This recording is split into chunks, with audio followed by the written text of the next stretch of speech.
Looks like I really need to tell you guys about Young the Giant.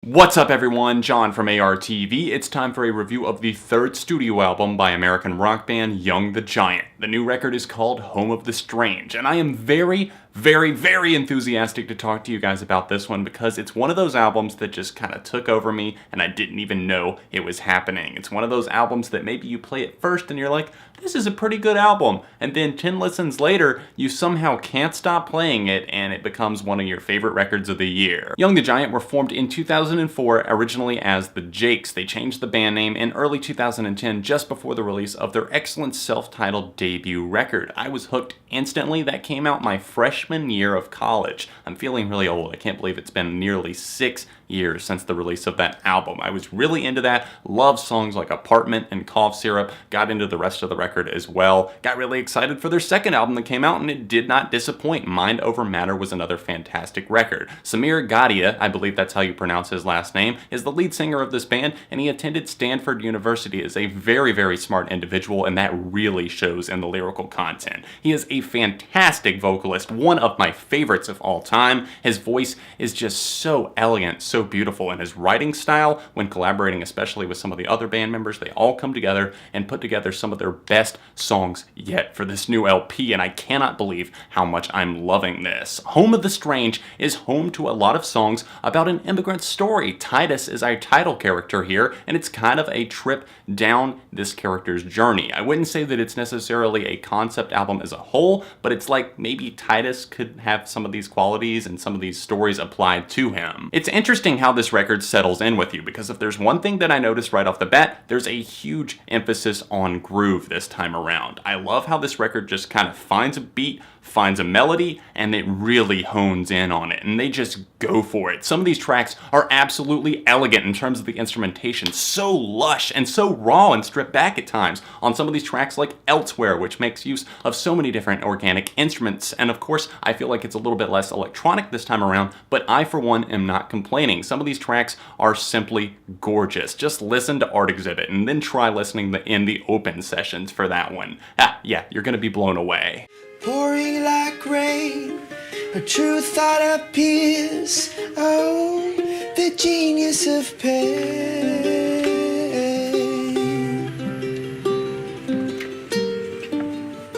For whatever reason, I did not spend much time listening to the singles before this record came out. I limit myself to 2 songs, always no more than 2, because I don't like to spoil albums for myself, and I really don't like it when labels like Fueled by Ramen release so many songs. I mean, 5 songs, that's half of the album practically right there. Why would I want to listen to that many songs out of order? America, spelled with a K, and Something to Believe In were the first 2 singles released from this record, and like I said, I didn't really spend much time with them. I'm not exactly sure why, but I didn't find myself gravitating towards them at first, and America I can see is one of my least favorites. If I had to pick a least favorite on this record, it's a really tough thing to do. We're going to talk about that more later though. Something to Believe In really started clicking with me though. I love how earnest the vocal presentation is here. And there's even some gospel style backing vocals on this track that are absolutely fantastic. Really knock it out of the park with this huge chorus that really just gets it on track with exactly what Young the Giant wanted to do with this record. It's actually quite spectacular how Young the Giant are able to tie so many different genres and styles together pretty much seamlessly all throughout this record. There's a lot of different sounds here. You might pick up on a very groovy, dance-heavy bass line on one track, or just this fantastic acoustic-led outro on another, or maybe you're hearing a sitar or an organ creeping into one of these tracks, and they somehow make it fit and all feel at home on one single record. Last time around, we got It's About Time, a song that was definitely more rock leaning, and I love that side of them. We see that once again on tracks like Jungle Youth and maybe even Silver Tongue being a little bit more aggressive, in your face, and I feel like there's something that's going to satisfy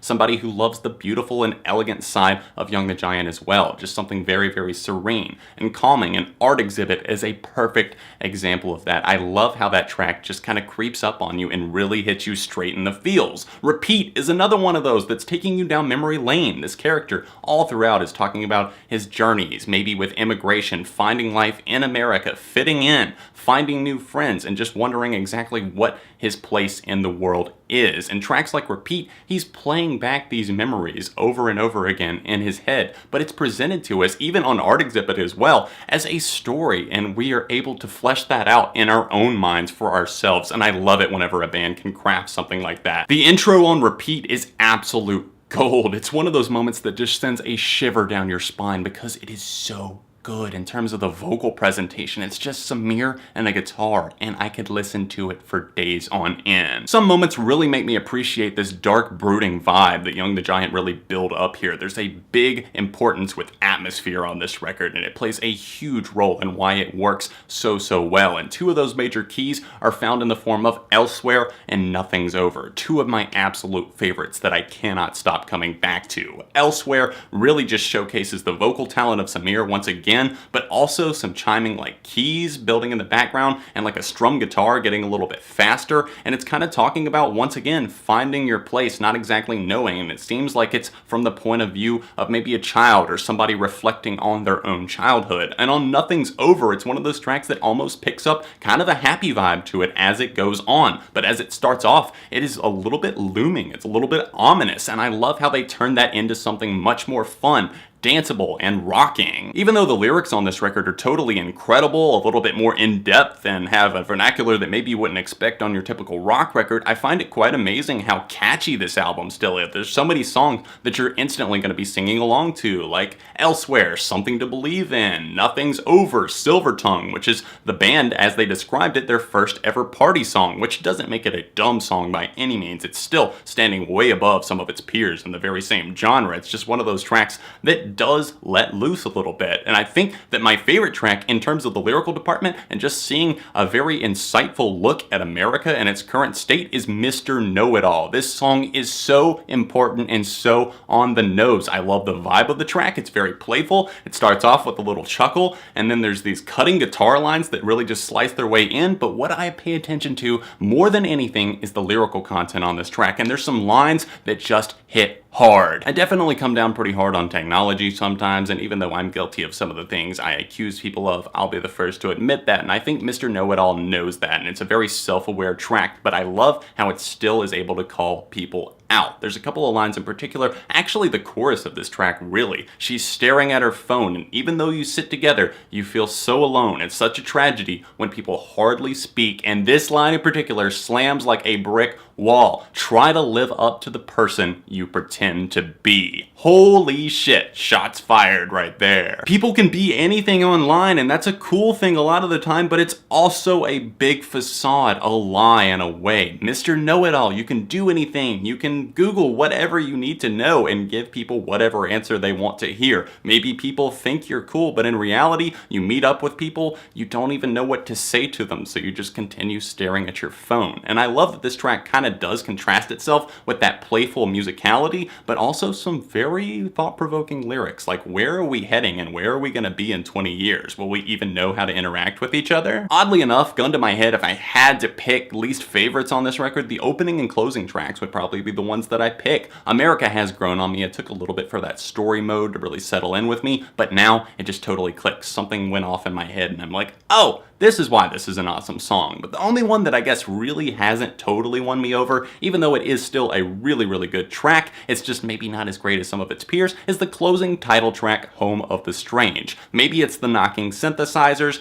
maybe it's the little bit of a different pace to it and how it kind of compares itself to one of our country's oldest songs. I don't know. It's just not hitting home with me quite as much, but I'm sure as I continue to listen to this record, it's gonna grow on me. Guys, I could not give more of a glowing recommendation to this record. I was honestly debating giving it a 5, but I think for now, I'm gonna say huge replay factor. I ordered the colored vinyl for myself. I cannot wait for it to get here for myself to be able to start spinning it over and over again. I've listened to this record way more than most of the albums that I cover on this channel. I'm gonna go with a very strong 4.5 out of 5 for Young the Giant's Home of the Strange. Thanks for watching my review of the new Young the Giant record. You can leave your thoughts on it in the comment section down below. Their last record was solid, definitely, but I didn't find myself coming back to it as much as I thought I would. This one I can easily tell by the amount of times I played it already. I ended up downgrading Mind Over Matter to a 4 out of 5, still a very solid record, but this one, yeah, I see this standing the test of time. Don't forget, you can check out my last Young the Giant review or another review that I did on this channel recently by clicking those annotations there. You can find all of my social media linked down there as well. Don't forget to drop a like on this video to let me know that you enjoyed it. Of course, subscribe to the channel if you haven't already, because friends don't let friends go unsubscribed. Other than that, I'll see you guys very, very soon right here on ARTV.